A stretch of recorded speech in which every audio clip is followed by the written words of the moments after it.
Is yoga good for injury prevention? Hey, I'm Sarah from mostmotion, and I'm here with another episode of how to hack injuries for every sports and fitness coach who wants to help their clients avoid injury and increase performance at the same time. So the question is yoga good for injury prevention? And the simple answer is yes and no. So let me explain. There's no doubt that yoga is really great in certain aspects of injury prevention. So things like improving movement and building strength and breath work and mindfulness and things like that that are associated with yoga are really powerful tools when it comes to injury prevention. But there's many reasons why yoga is not the solution to injury problems. And here's just a few. So the first one is repetition. So many sports people that start doing yoga start because their bodies are really super tight, they feel really stiff, and yoga is brilliant at helping with this. And the initial gains can be dramatic, but those initial gains really do level off quite quickly because yoga, like many other forms of fitness, is based on a specific set of postures and sequences of movements that are performed exactly the same way every single time you do them. And that means that once our participants have reached a certain level of improvement in terms of their movement, then the repetition starts to become more of a problem rather than a help. And part of the reason for that is the second thing, which is flexibility. Now, the goal in yoga is often to achieve specific postures.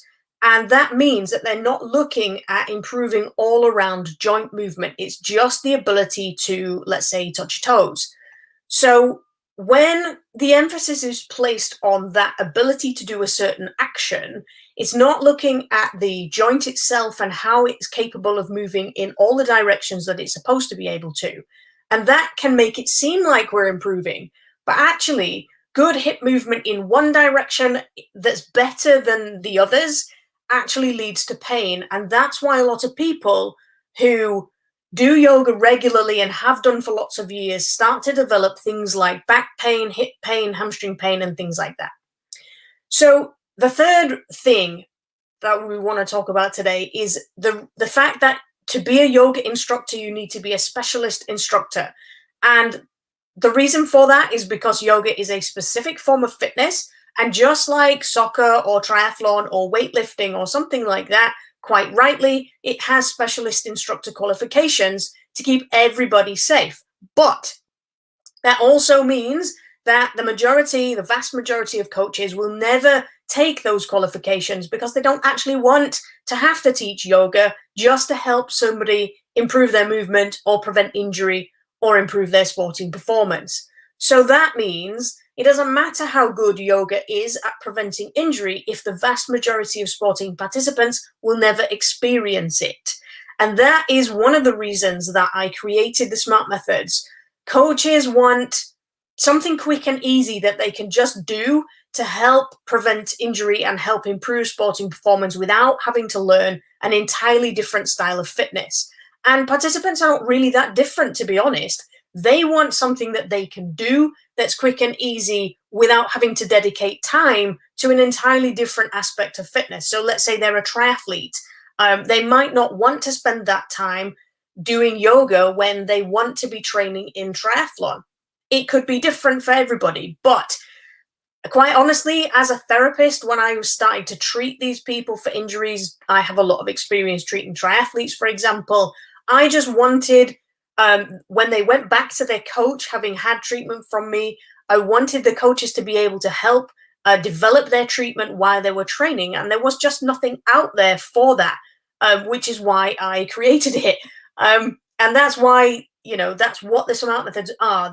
They are developed for coaches who want to be able to help do something about injury prevention without having to get all technical about it, without having to learn an entirely different way of coaching, and without being dragged away from their sport or coaching either. You see, not everybody likes the calm pace of yoga or even a mat-based fitness style. And I never forget one of my clients calling my movements yoga without the bullshit.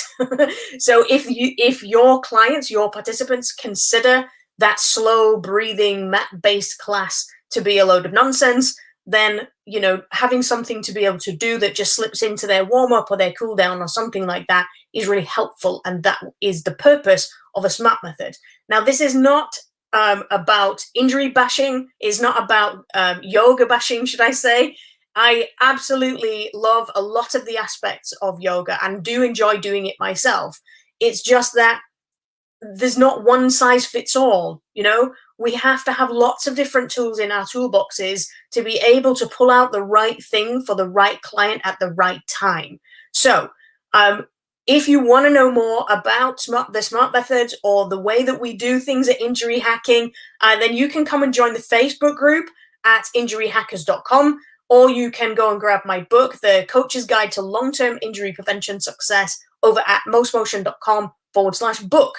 So I would love to hear from you. What's your experience of doing yoga, teaching yoga, being around yoga as an injury prevention tool? What do you love about it? What do you hate about it? Just let me know in the comments below, and let's get the conversation started around ways to improve what we're already doing. Thanks for watching, and I'll see you again next time.